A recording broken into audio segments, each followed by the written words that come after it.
God's people and expected always to be protected by God, and yet look who's now been devastated by that very God. They begin to make a mockery of them because they think they're untouchable. They think they can do no wrong, and yet God has given them the law. God has told them the direction that they're supposed to go, and they turned those very things to the side and went following after these things. So they laughed at Israel, who thinks that they were better than everyone else, yet now is worse. And this is also a reminder of what happens when we enter into a relationship with the living God. Our future hope is better than the world because our relationship with God has rescued us from the world's future fate. But that same relationship also places significant expectations on us for obedience.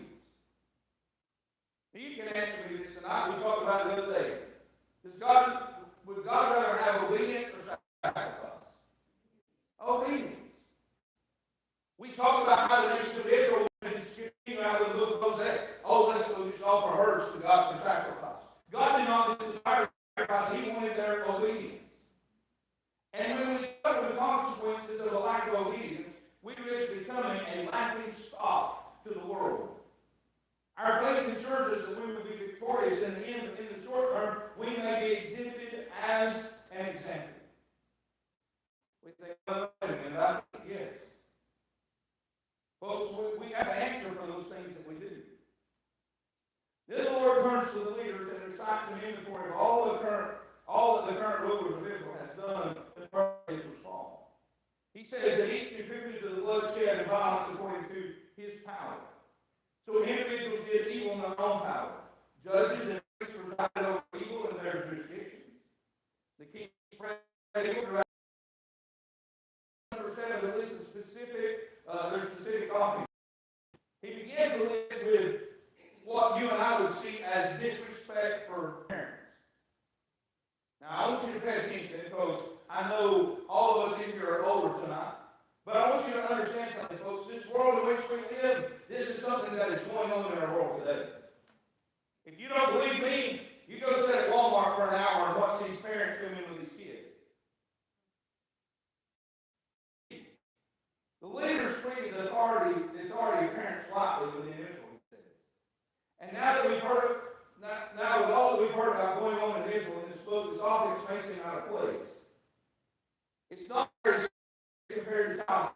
And that's exactly where it should be because it's probably the root cause of much of Israel's evil. When children are brought up in families and in a culture where respect for parental authority is optional, it sows seeds of greater problems. Those children eventually become adults who don't respect authority in general. And a lack of respect for authority takes the brakes off the depravity of the human heart. A child absent respect for parents experiences a way of life that teaches them that authority is a force to be fought and defeated. Tell me anything like the world we live in today? Rather than appreciating authority as a God-appointed force to be respected for the sake of good, these leaders didn't enforce the laws or requirements that disobedient children be disciplined. So disobedience became the norm. As childhood rebellion became the norm, societal rebellion against law and authority in general also became common. A related trend that when a culture becomes engaged in fighting against the power of the weak, it loses interest in the weak. So the fatherless, the widow, and the like will be overlooked and abandoned and abused. The alien who has little or no right in culture will be oppressed. Which society desires power and rebellion, it loses all respect for those who offer neither. Third, the Lord says that Israel has despised the holy things of God, including the Sabbath. The next step for those who have learned to fight against authority. There is no authority greater than God. So for a heart determined to fight back against authority, God makes the perfect heart.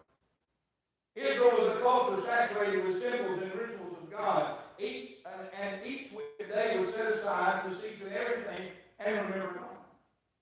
So if you were a Jew with a heart set against obeying authority, then profaning the Lord's ritual of Sabbath was an obvious choice. You had a daily opportunity to flex your muscles against the Lord, so to speak. You want to show them who's false. That's why they were thinking, well, you know, I don't have to submit to my parents' authority, so why should I have to submit to God's authority? The best thing for me to do is just rebel and do what I want to do. Now, there may be some that watch this, and I'm going to get a phone call tomorrow or this week. You need to watch your phone. But, folks, I'm just telling you the truth. Our world is in the same shape that our country is the same shape as today. And once a heart is rebellion, it's hard to cut it off. So disobedience to parents leads to disobedience against the law and authority as an adult. And a rebellious and disobedient adult heart soon turned to rebelling against the ultimate authority in Israel, which was God himself.